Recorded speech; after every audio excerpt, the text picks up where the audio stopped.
Гэмт хэрэгээс урьдчилан сэргийлэх ажлыг зохицуулах салбар зөвлөлөөс мэдээлж байна. Авилгын эсрэг хууль.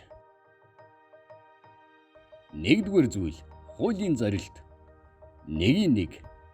Энэ хуулийн зорилт нь авилгатай тэмцэх үйл ажиллагаа, авилгатай тэмцэх байгууллагын эрх зүйн үндсийг тодорхойлж, тэдгээртэй холбогдсон харилцааг зохицуулахад оршино. 2-ын 1-р зүйл, авилгатай тэмцэх үндэсний хөтөлбөр. 2-ын 1. Улсын их хурл авилгатай тэмцэх үндэсний хөтөлбөр батлах бөгөөд түүнийг хэрэгжүүлэх арга хэмжээний төлөвлөгөөг авилгатай тэмцэх үндэсний хөтөлбөрт заасан хугацаагаар батлана. За, авилгын эсрэг хууль нь авилгатай тэмцэх үйл ажиллагааг зохицуулахад оршдог. За, энэ хуулийн заасны дагуу Монгол Улсын их хурлын 2016 оны 51-р тогтоолоор авилгатай тэмцэх үндэсний хөтөлбөрийг баталсан. За, энэхүү хөтөлбөр нь болохоор 2016 оноос 2023 он хүртэл үргэлжилнэ. За, авилгатай тэмцэх үндэсний хөтөлбөр нь төрийн байгууллага, албан тушаалтан, хувийн хэвшил, иргэний нийгэм, улс төрийн нам, бүлгийн авилгын эрсдлээс урьдчилан сэргийлэх, олон нийтэд шударга ёсны үзэл санааг төлөвшүүлэх, ил тод нээлттэй хариуцлагатай нийгмийг хөгжүүлэх чиглэлээр 11 зорилт дэвшүүлсэн байдаг. За, мөн засгийн газрын 2017 оны 114-р тогтоолоор авилгатай тэмцэх үндэсний хөтөлбөрийг хэрэгжүүлэх арга хэмжээний төлөвлөгөөг баталсан. За, энэхүү хоёр хөтөлбөр төлөвлөгөөний дагуу аймгийн нэгдсэн төлөвлөгөөг жил бүр баталж хэрэгжилтэйг авилгатай тэмцэх газарт хөргүүлж ажилладаг. 3-р зүйл, хуулийн нэр томьёоны тодорхойлолт. 3.1. Энэ хуульд хэрэгэлсэн дараах нэр томьёог дор дурдсан утгаар ойлгоно. 3.1. Авилга гэж энэ хуулийн 4.1 заасан этгээд албан тушаалын эрх мэдлээ хувийн ашиг хонжоо олоход урвуулан ашиглах, бусдад давуу байдал олгох, эргэн хуулийн этгээдээс тэрхүү хууль бус давуу байдлыг олж авах үйлдэл эсүүлдэхгүйгээр илрэх аливаа эрх зүйн зөрчлийг. 3.1.2.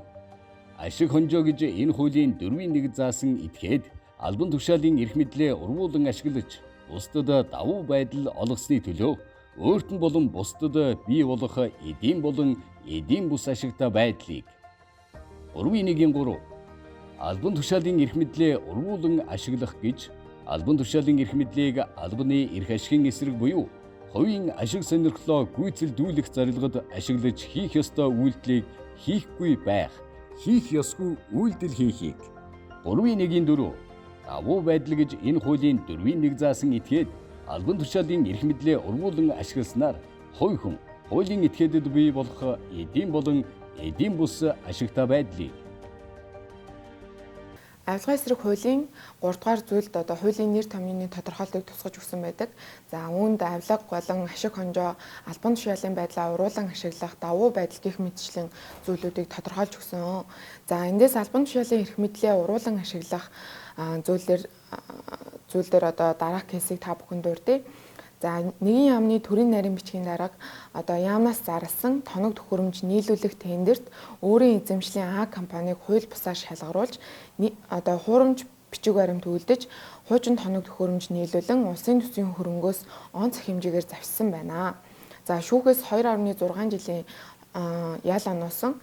За, тэрээр А компани данс руу 1 тэрбум 735 сая төгрөгийг тоног төхөөрөмжийг нэгэн байгууллагад нийлүүлэхэд зориулан шилжүүлжээ. За, шилжүүлж авсны дараа Б компани данс руу 1 тэрбум 720 сая төгрөгийг шилжүүлж тендерийн ажлыг гүйцэтгүүлсэн байна. За, өөрөөр хэлбэл өөрийн компанийг тендерт шалгаруулад өөр компаниар хуучин тоног төхөөрөмж нийлүүлсэн зөрчил нь илэрсэн байна.